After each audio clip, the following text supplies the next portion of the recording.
Resurrection by G.K. Chesterton. The week in which these words occur has been dedicated, by our old historic culture, to the idea of resurrection. It has 100 historical aspects, not the least being that of the comparison with other historic cultures. In our fathers' time, and fading only very slowly in our own, there was a curious conspiracy of the commonplace, which called itself among other names by the name of comparative religion. It consisted mainly of the idea that men who had no religion were the only men who could compare the religious merits of all religions. We need not debate that point here, but the application of the same negative principle to almost anything else, such as an ear for music or an experiment in science, would rather rapidly reveal its difficulties. Let us agree, for the sake of argument, that the man who is outside all religions is really the same man who is inside all religions. But even the man outside all religions might be asked to observe the obvious differences that stick out on the outside. And one fact which sticks out like a spike as huge as the Matterhorn is the fact that the Christianity which created Christendom did definitely declare that its religious founder, unlike the other religious founders, had risen materially from the dead.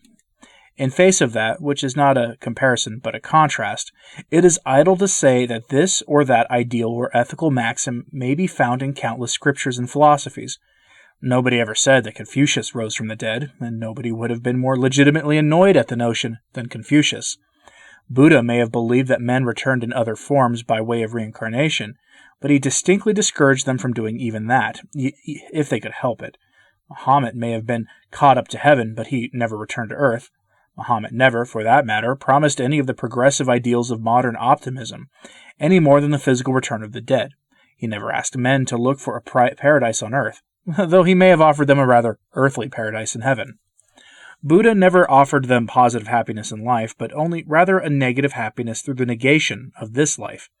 The paradox of Christendom remains unique, in that it does promise a new fulfillment of life, but only by an actual reversal of the fact of death. It begins with a material miracle and ends with a new hope of material order and security. It believes that life can be reconstituted because death has been defeated. An atheism, which is an accident, really a recent political accident, not only starting with the French encyclopedists of the 18th century, and not long to survive the much stupider Russian atheists of the 20th, has made some muddled association between doubt and democratic hopes, or between denial and social reform. It was merely a complication in a corner, and is flatly contradicted by nearly all history and humanity, and especially by the majestic creeds and cults of mankind. So far from skepticism producing social activity, it is truer to say that skepticism, when combined with stoicism, produced every social duty, did really make an agnostic civilization.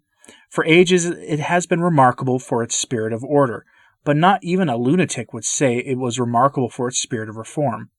Buddhism may be admired by some as a sort of atheism. Certainly it has at most an impersonal God and an impersonal immortality, but it was an atheism expressed almost entirely in asceticism, and nobody would have the imprudence to pretend that it was expressed especially in practical politics. Mr. Wells said rather patronizingly that Buddha, as a philosopher, was quite in accord with modern ideas, but I doubt if Mr. Wells would find Buddha as a politician very active in the promotion of his modern utopias. The general fact about humanity has been that the more religion was simplified to a negation, the more practical politics were reduced almost to nothing.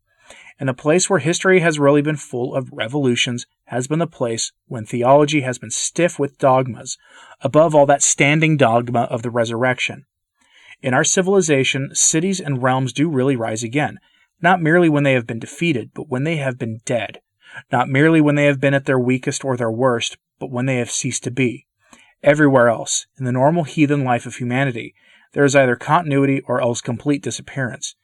Nobody needs to restore a temple to Buddha in Burma, because it has always been used by the Burmese, but nobody hopes to restore a temple to Moloch in Carthage, because Moloch has disappeared in Carthage too. Where men still worship the gods of Asia, these cults are continuous if sometimes a little mechanical, like that of the last pagan gods of Europe.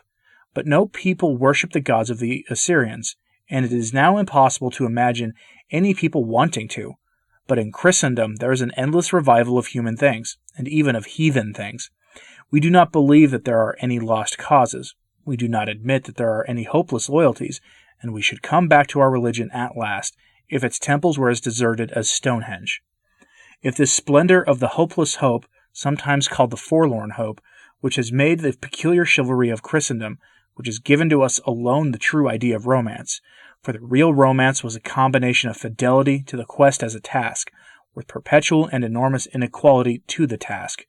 And if anyone wishes to know what is really rooted in our religion and typical of our culture, he will find it in those late flowers and fruits which have quite recently grown upon trees that were counted utterly stricken and dead through the long winters of recent centuries.